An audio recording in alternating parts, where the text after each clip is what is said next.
오늘은 2025년도 추수감사주일입니다. 감사주일을 앞두고 3주 전부터 제가 시편 136편 성경의 감사의 시 가운데 대표적인 시, 이 136편을 살펴보고 있습니다. 1절부터 9절까지에서는 여호와께 감사하라. 여호와께 감사해야 되는 이유가 뭐냐?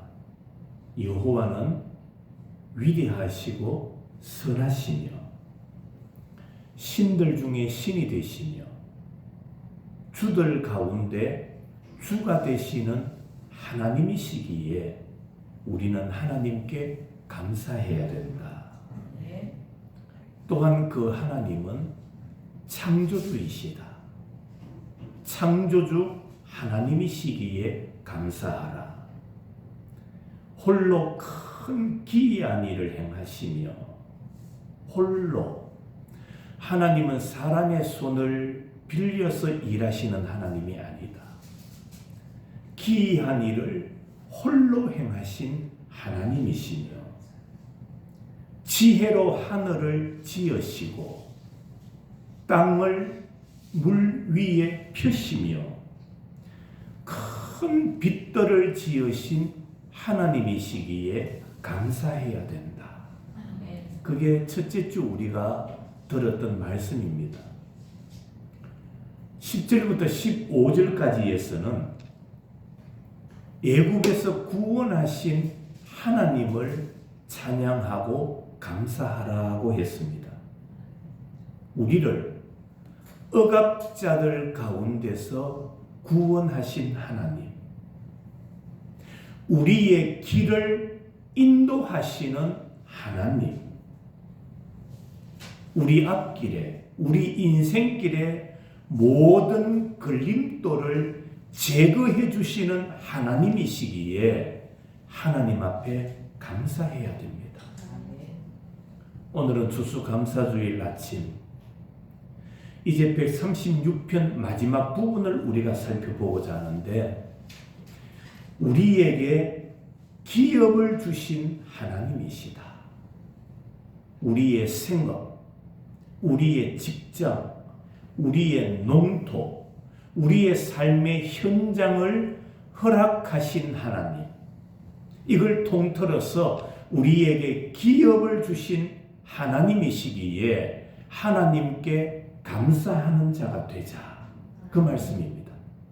첫 번째로 우리의 생명을 위협하는 곳을 무사히 통과하게 하신 하나님이시기에 감사하라고 말씀합니다.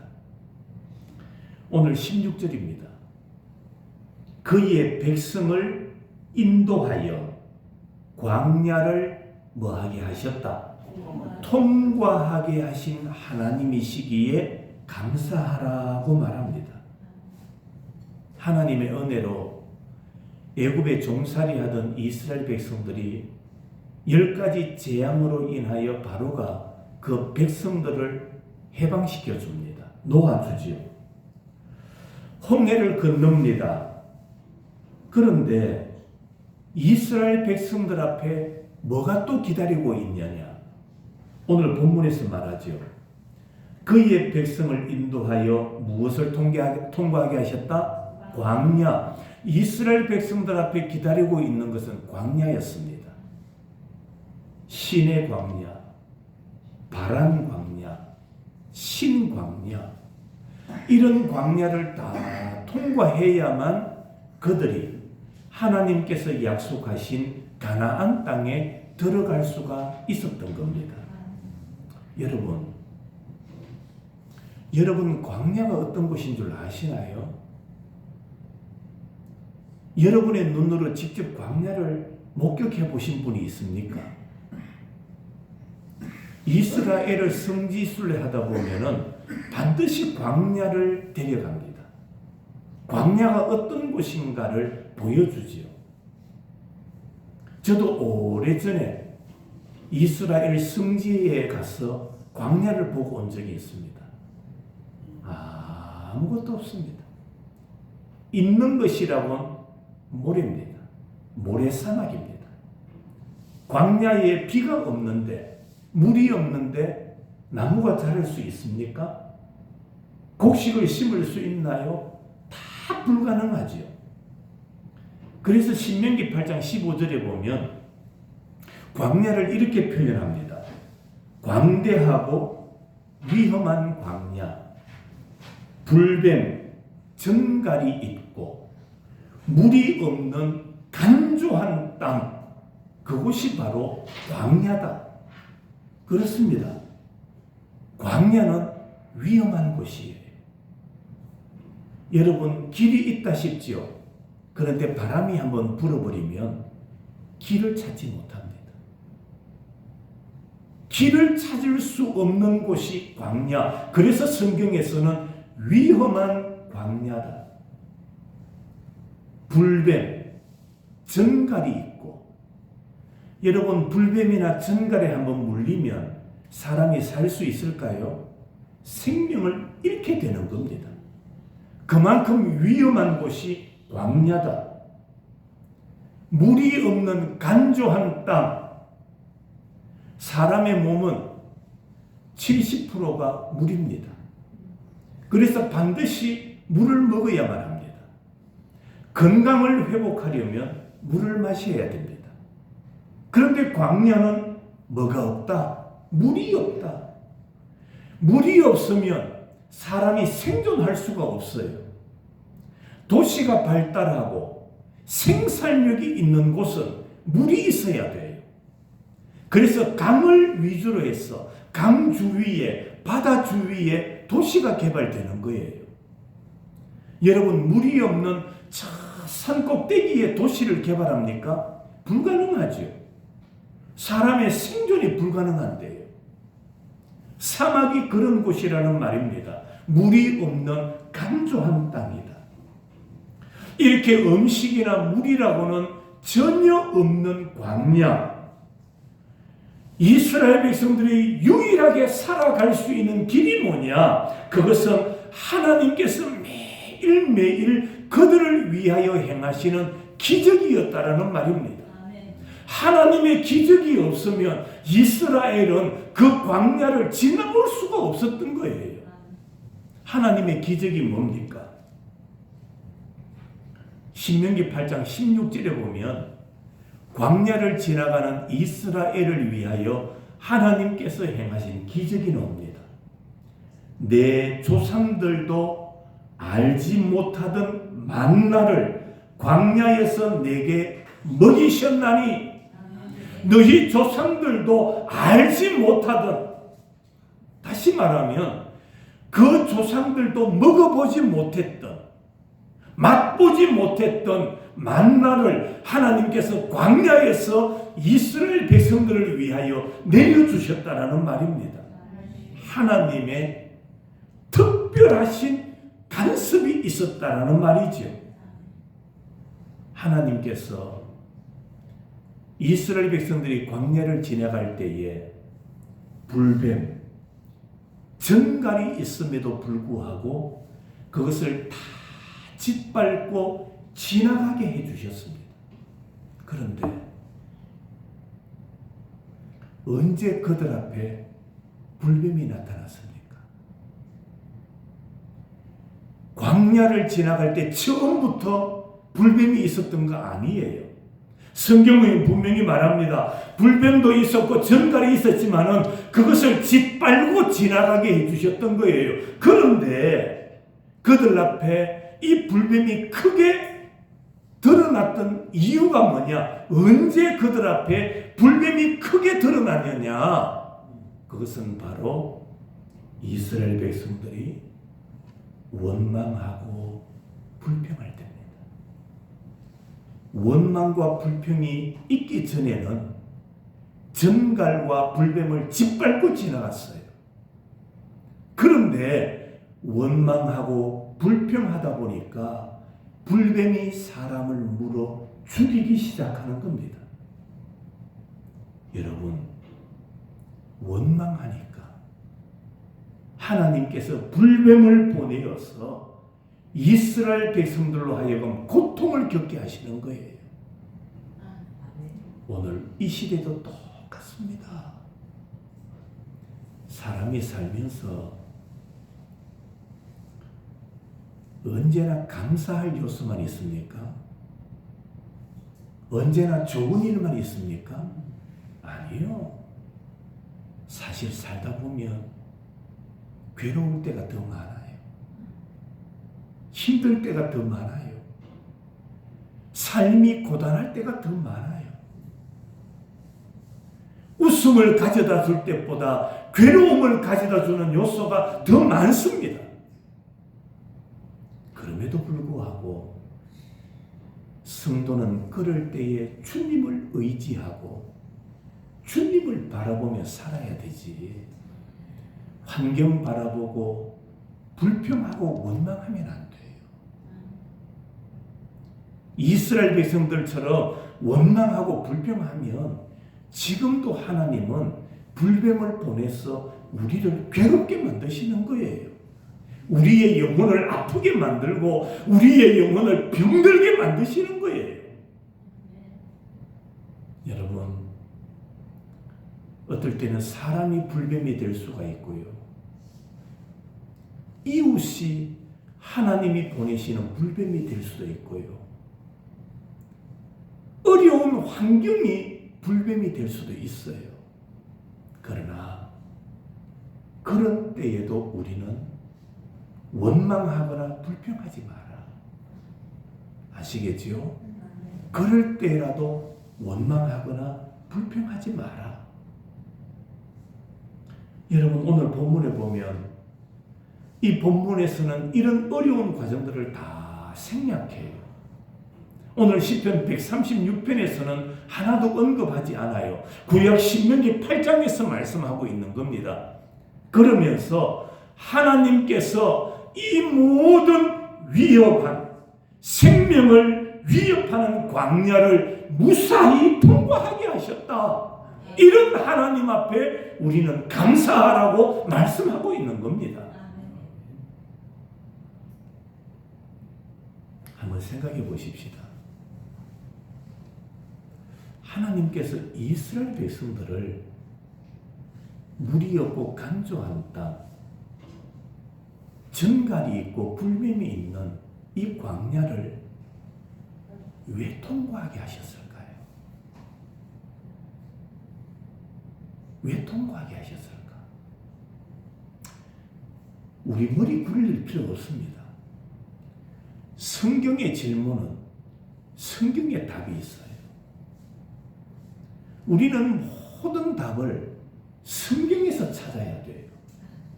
왜 하나님이 애굽에 종살이하던 이스라엘 백성들을 해방시켜 주시고 지난주에 말씀드렸던 것처럼 바로 약속의 땅 가나안에 들어간 것이 아니라 홍해를 건너게 하시고 광야를 지나가게 하시고 왜 이렇게 이스라엘 백성들로 하여금 고단한 길을 걸어가게 하셨을까?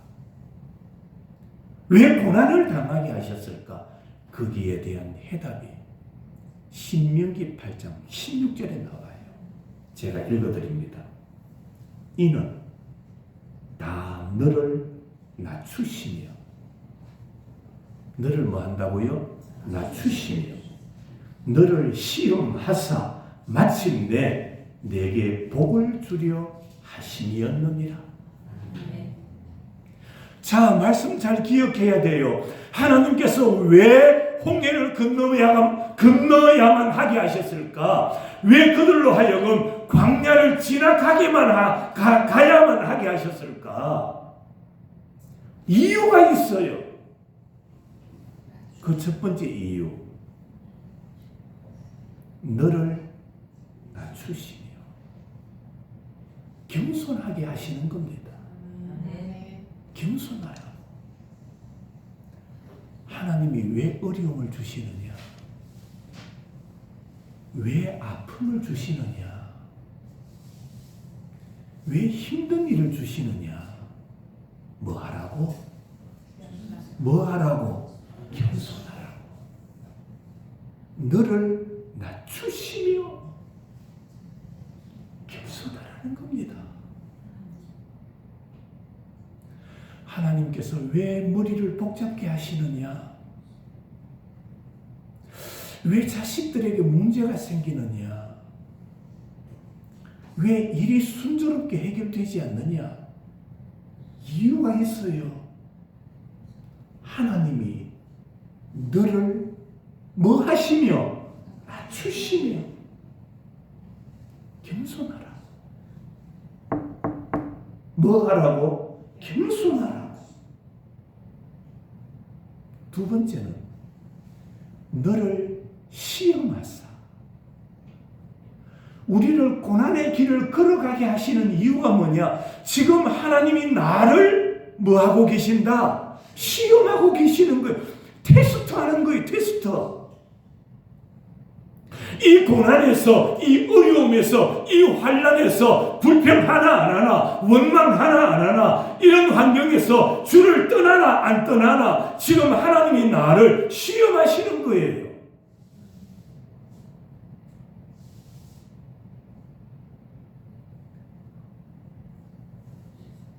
자식들을 키울 때 그런 경험이 있을 겁니다. 아이들을 데리고 어디 나갔다가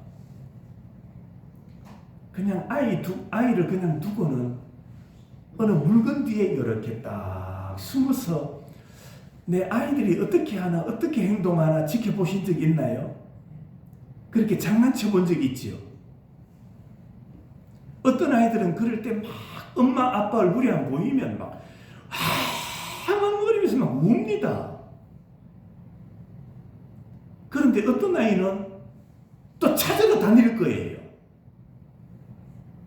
그런데 어떤 아이는 아빠, 엄마 얼굴이 안 보여도 기다립니다. 왜? 엄마, 아빠가 잠시 뭔 일이 있을까? 엄마, 아빠는 날 안 버려. 안 떠나. 그걸 알기 때문에 걱정도 안 하고 그냥 기다립니다. 엄마, 아빠가 올 때까지 기다리는 거예요. 부모가 자식을 테스트해 보는 겁니다. 하나님이 우리에게 광야라는 시험을 주시는 이유가 뭐냐?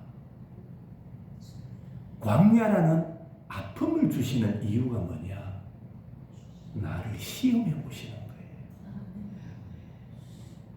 시험하고 계시는 거예요. 누가 합격합니까? 그 시험 앞에, 그 광야 앞에 원망, 불평하지 않는 사람. 그 사람이 시험에 합격하는 거예요. 하나님의 테스트에 합격할 수 있는 거예요. 어떤 사람은 신앙생활 똑같이 해도 그런 광야를 지나갈 때 막 울고 불고 원망하고 하나님은 없는 것 같다. 하나님은 나를 사랑하지 않는 것 같다. 하나님은 내 기도를 안 들으시는 것 같다. 그러면서 원망하는 사람, 불평하는 사람 많아요. 그러나 어떤 이는 광야가 내 앞에 딱 놓였을 때에 기다리는 거예요. 뭐 한다고요? 기다리는 거예요. 왜? 하나님이 나를 시험하시는 것을 기다려야 돼요. 시간이 지나야 돼요. 시간이 지나면 하나님께서 합격하시는 거예요. 그때까지 내 앞에 광야를 기다려야 되는 거예요. 이스라엘을 광야를 거치게 하신 이유가 바로 거기에 있습니다. 세 번째가 뭡니까? 너를 낮추시며 너를 시험하신 이후에는 뭐 하십니까? 내게 복을 주려 하십니다. 여러분 기억하세요. 하나님은 복을 주실 때 그냥 주시는 분이 아니에요. 우리를 복 주시기 전에 먼저 테스트하시는 하나님이에요. 시험해보고 합격하면 하나님이 복을 주시는 거예요. 불합격하면은 하나님이 뭐가 없습니까? 복이 없는 거예요. 여러분, 하나님의 복을 받기를 원하십니까? 하나님의 복을 누리기를 원하십니까? 그러면 여러분의 삶에, 여러분의 가정에, 여러분의 직장과 기업에 다가오는 환난을, 광야를 인내하며 참아야 돼요. 견뎌야 돼요. 기다려야 돼요. 원망하지 말고 불평하지 말고 그 이후에 주시는 게 뭐라고요? 복인 거예요. 하나님의 복인 거예요. 원망하고 불평하는 자가 복 받은 거 봤습니까? 아니요. 사람도 원망하고 불평하면 주머니에 있는 것 안 줘요. 감사하는 자에게 더 감사할 요소를 주는 거예요. 혹여나 여러분 앞에 광야라는 문제가 닥쳤습니까? 정갈이라는 문제가 다가왔습니까? 그러면 주님을 바라보고 인내하십시오. 뭐 하지 말고 원망 불평하지 말고 인내하며 기다려야 돼요. 인내하면 기다릴 때 하나님의 뭐가 주어진다? 복이 주어지는 거예요. 하나님은 인내하는 자를 보호하시고 광야를 지나가면서도 원망하거나 불평하지 않는 자를 인도하시는 하나님이시기 때문입니다. 자, 두 번째로 하나님은 자기 백성을 지키시기 위하여 자기 백성을 보호하시기 위해서 아무리 큰 권력자라 할지라도 그 권력자를 치시는 하나님. 누구를 위해서? 자기 백성을 위해서. 하나님의 백성을 위하여 권력자라 할지라도 치시는 분이 하나님이시다. 하나님은 이스라엘 백성들의 앞길을 가로막고 있는 방해하는 자들을 용납하지 않으십니다. 방해자들이 큰 권력자라 할지라도 예외가 아니에요. 가나안 정복에 나선 이스라엘 백성들, 그들이 죽인 왕이 몇 명인지 아세요? 이스라엘이 약속의 땅까지 가는데 그들의 앞길을 가로막던 왕들 31명을 죽입니다. 놀랍지 않습니까? 하나님께서 내신 그 길을 가는 이스라엘 백성들 앞길을 가로막는 이방 왕들 31명을 쳐 죽이는 거예요. 그런데 오늘 본문에 등장하는 두 왕이 있어요. 누굽니까? 시혼과 옥입니다. 이 두 사람을 포함하면은 33명을 죽이는 거예요. 자, 본문은 그 일을 되돌려 보면서 하나님께서 왕들을 치셨다라고 말합니다. 17절 봅니다. 17절 보니까 누구를 치신이라고요?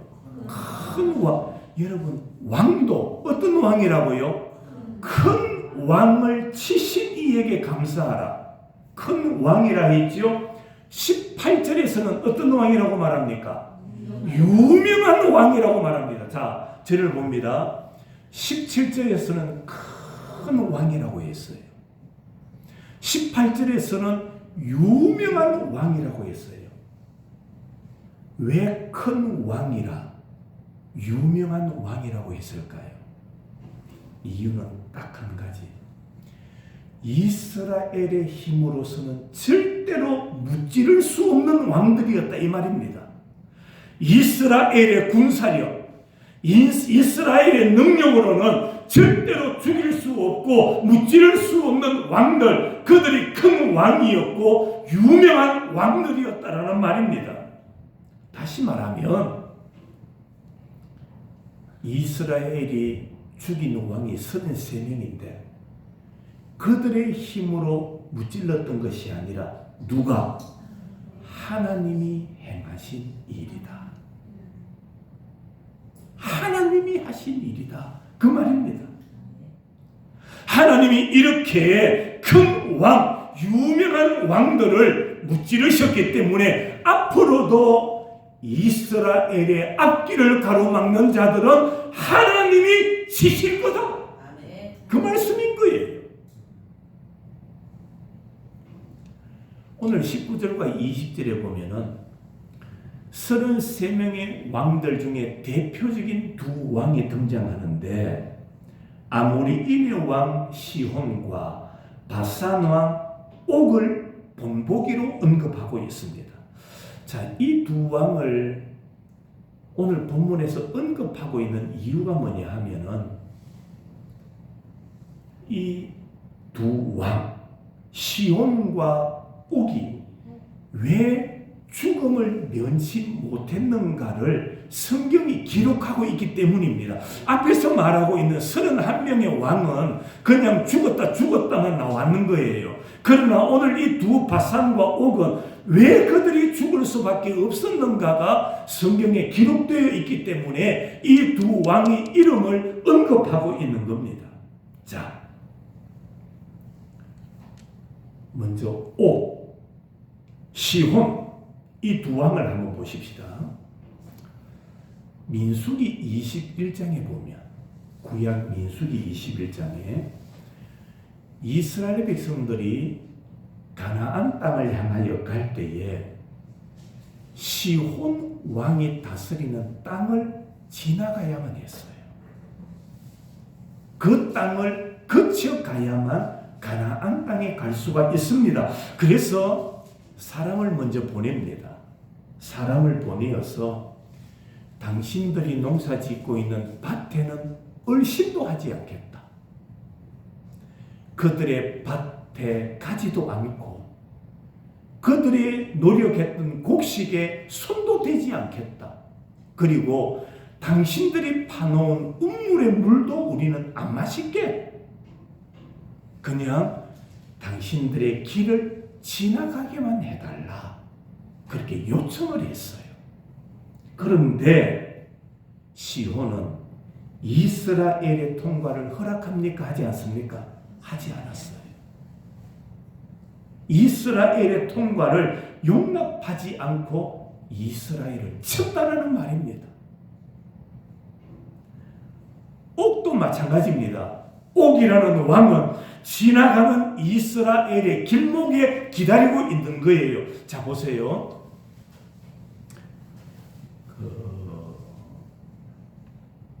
사자가 짐승을 잡을 때 자기를 이렇게 드러내놓고 있습니까? 처음에?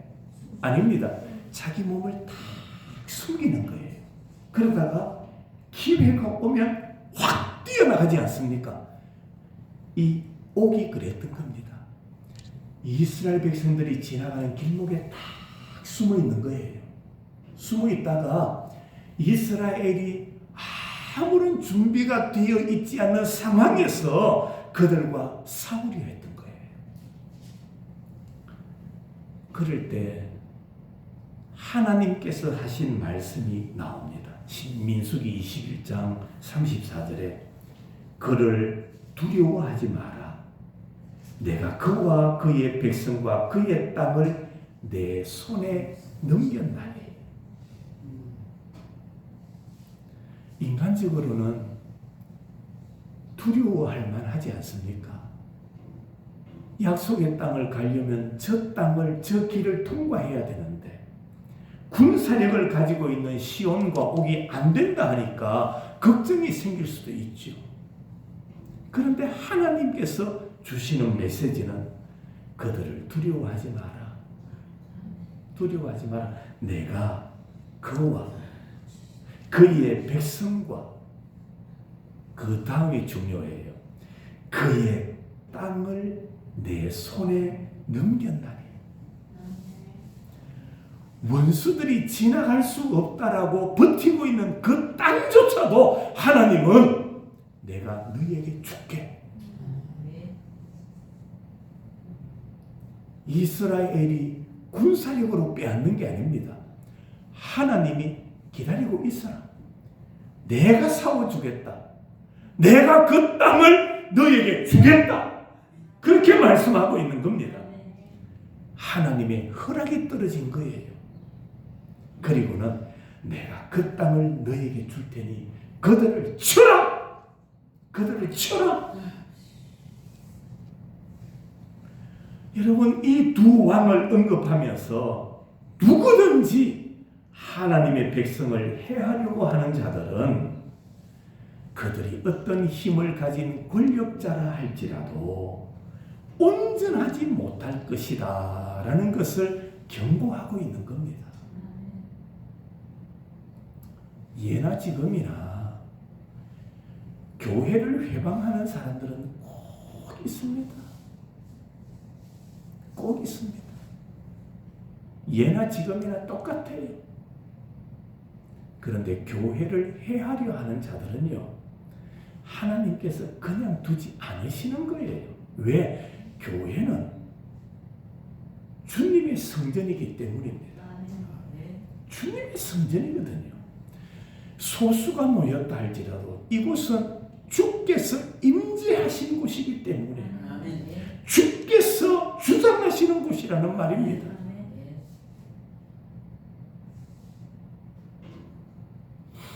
제가 부목사로 있던 모 교회에 그때 장로님들이 한 20명쯤 있었는데 한 분의 장로님이 저 시골에서 과수원을 하는 농사 짓는 분이 있었어요. 교회 장로라는 사람이 교회라고는 주일 낮 예배만 왔다 가는 사람이에요. 자기 아들 부부는 장립집사 부부.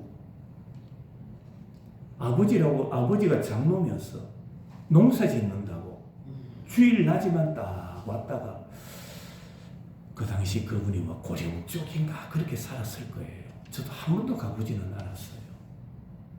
뭐 사람이 괴팍하니까 신방 갈 필요도 없지요. 신방도 안 갔어요. 괴팍한 장로예요. 담임 목사님이 제가 부목사 스님으로 있을 텐데 우리가 금요 기도회를 합니다. 금요 기도회에 많이 오세요. 금요 기도회를 하고 나면 토요일은 피곤하니까 토요일 새벽 기도를 안 하겠습니다. 요즘 다 그렇게 하지요. 다 그래 해요. 금요 철야 기도가 있는데 토요 새벽 기도하는 교회 만교회 가운데 하나 있을까요? 안 해요. 그래 광고하고 이제 뒷문으로 나가시는데 이 장로가 제일 앞에 앉아서 예배드리다가 뒷문으로 나가는 목사님을 따라가는 거예요. 목사님 키가 좀 자그마해요. 저보다 훨씬 적어요. 그 장로는 시무장로인데 농사일을 하고 하다 보니까 떡대가 얼마나 큰지 저보다 커요. 뒷문으로 따라 나가가지고 목사님이 멱살을 잡았는 거예요. 멱살을. 왜 잡았나? 토요 새벽 기도 없애는 목사라고. 토요 새벽 기도 없애는 목사라고 멱살을 잡았는 거예요. 자기가 교회 예배마다 충실하게 나왔으면 그래도 그러면 절대 안 됨에도 불구하고 일말에 의미가 있지 않습니까? 주일 낮 예배 한번 오는 사람이 금요 기도회하고 토요일 새벽 기도 없앤다고 예배 설교 마치고 나가는 목사님 뒷문 쫓아가서 멱살을 잡았는 거예요. 목사님이 얼마나 다혈질적이에요. 엄청 다혈질적이에요. 그 이후의 과정들 다른 장로님들이 목사님에게 와서 절대로 목사님 참아달라고 저 사람의 한 행동에 대해서 갚지 말고 참아달라고. 그래서 마음이 막 아프지만 이 목사님이 그 과정을 이래 지났어요. 그 장로님이 뭐 한다고요? 과수농사 한다 했지요. 하루는 경운기 뒤에 뭘 실었는지는 모르겠어요. 짐을 가득 싣고 새벽에 과수밭에 경운기를 몰고 일하러 갔어요. 그런데 경운기 뒤에 짐을 많이 실다 보니까 언덕에 경운기가 쉽게 올라갈 수 있습니까? 못 올라가겠지요.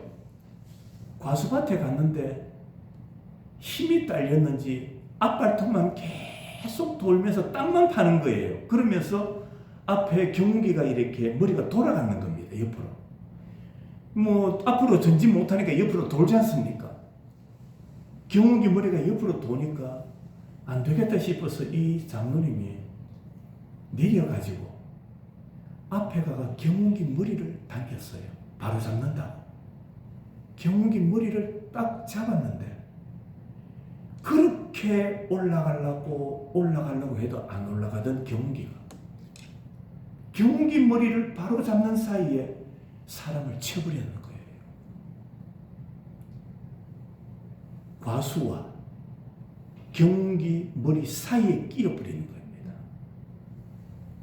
살았을까요? 죽었을까요? 하나님이 그런 사람 안 두더라고요. 그 자리에서 죽었어요. 그 자리에서. 목사님이 막 화가 나가지고 저희들이 있을 때는 그 속마음을 다 이야기하셨죠. 뭐 왜 죽었느냐 막 속마음을 다 털어놓으셨죠. 그런데 장로님 편에 있던 몇 분의 장로님들이 목사님 장례식을 치러주세요. 장례식 치러주세요. 장례식을 치를 때 절대 감정을 드러내지 마시고 조용히 집례만 하십시오. 목사님 부탁드릴게요. 이 사람이 어떻게 해서 죽었다는 말 절대로 언급하지 마시고 그냥 조용하게 장례식만 진행해 주세요. 아, 목사님도 그 조언을 듣고 조용하게 장례식만 치르셨어요. 그 이후에 그분의 부인 권사, 아들 장립 집사, 자부 집사 어떻게 됐을까요? 교회 안에 무리를 들 수가 없는 거예요.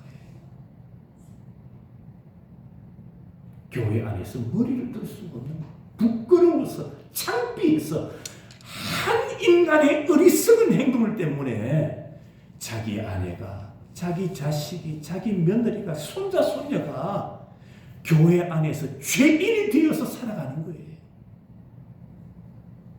교회는 절대 인간이 교만하면 안 되는 곳이에요. 겸손해야 돼요. 광야를 지나가게 하신 이유가 뭐냐? 겸손하며 너를 낮추시며 낮아져야 돼요. 성도들의 목소리가 높아지면 안 돼요. 낮아져야 돼요. 인생의 광야를 지나가게 하시는 이유가 뭐냐? 너를 낮추시며 낮아져야 돼요. 시온과 옥 낮아지지 않으니까 하나님께서 치시는 거예요. 낮아져야 돼요. 마지막으로 우리에게 기업을 주신 하나님께 감사해야 돼요. 기업을 주신 하나님. 오늘 21절 그들의 땅을 기업으로 주신 이에게 감사하라. 하나님은 수많은 왕들을 죽이시고 그들의 땅을 하나님의 백성에게 기업으로 주신 겁니다. 여기 기업 이 말은 유산이라는 말입니다. 하나님은 가나안을 이스라엘에게 영원히 경작하며 살도록 기업으로 주신 겁니다. 23절 우리를 비천한 가운데서도 기억해 주신 이에게 감사하라. 여기 비천하다 이 말은 보잘것없다 이 말입니다. 다시 말하면 이스라엘이 하나님께로부터 구원받을 만한 가치나 존귀함을 가진 자가 아니다. 그런데 하나님이 그들을 기억하셔서 구원해 주셨다. 우리도 똑같습니다. 실수투성이고요. 못난 것 많고요. 좀 잘난 것 같은데도 돌아보면 허물투성이인 게 우리 인간인 거예요. 구원을 받을 만한 값어치가 전혀 없는 자들인데 그런 우리들을 하나님께서 구원해 주셨으니 감사하는 자가 되라. 감사하는 자가 되라. 하나님께서 기억하시는 것은 다 구원과 관련이 있어요. 하나님은 구원하실 가치가 없는 사람들을 원수들에게서 구원하셨기에 구원을 받은 사람들은 늘 하나님 앞에 그 은혜에 감사하고 찬송하며 사는 자가 되어야 합니다. 하나님께서 우리를 구원하실 때는요, 우리의 자격을 전혀 따지지 않습니다. 사람은 자꾸 따지잖아요. 맞죠? 사람은 자꾸 따져요. 너 이런 대접 받을 만한 능력이 있느냐고, 자격이 있느냐고. 사람은 자꾸 따져요. 그러나 여러분, 하나님은 구원하심에 있어서 전혀 우리에게 자격을 따지는 분이 아니에요. 못 배워도, 가난해도, 부족해도 우리를 사랑하셔서 건져주시고 살려주시는 분이 하나님이십니다. 25절 모든 육체에게 먹을 것을 주신 이에게 감사하라. 여기 모든 육체 이 말은 사람만 의미하는 게 아니에요. 이 땅에 존재하는 모든 생명체, 모든 생명체를 먹이시는 이가 누구시냐? 하나님이시다. 하나님은 모든 피조물을 먹이시고 보살펴 주시는 하나님. 우리가 먹는 음식도 하나님이 주신 것이고요. 믿으십니까? 우리가 먹는 음식도 다 하나님이 주신 것. 그래서 우리가 밥을 먹기 전에도 감사하고 먹잖아요. 하나님이 주신 거니까. 우리가 물을 마실 때도 마찬가지입니다. 물도 하나님이 주신 거예요. 요즘 TV를 보면은 얼마 전에 보지 못했던 장면들이 많이 나오더라고요. 그게 뭐냐 하면 저 아프리카 쪽, 에티오피아 쪽 이런 쪽에서 아주 가난하게 사는 사람들을 소개하면서 좀 후원을 해달라. 그런 방송이 TV에 나오더라고요. 어젠가 아래가 봤던 한 아이, 나이가 9살인가 10살인데 목에 줄을 달고 있어요. 많은 줄을. 그 줄은 뭐냐 하면 결혼이 예약되어 있는 표시랍니다. 그게 9살짜리인데 결혼이 예약되어 있어요. 돈 많은 아저씨가 그 부모나 할머니에게 얼마만큼의 곡식이나 돈을 주고 그 아이를 사가는 거예요. 어떤 연예인이 그곳을 방문해서 아이에게 다가갑니다. 오늘 아침은 먹었니? 누군가가 통역을 했겠지요. 아침 먹었니? 아이가 하는 말이 아니요. 5일 동안 아무것도 못 먹었어요. 며칠 동안? 5일 동안 아무것도 못 먹었어. 지금 어디 가니? 물 떠러 가요.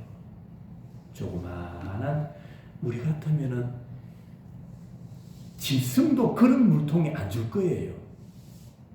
물통, 보기도 힘든 그런 물통을 들고 물을 떠러 가요.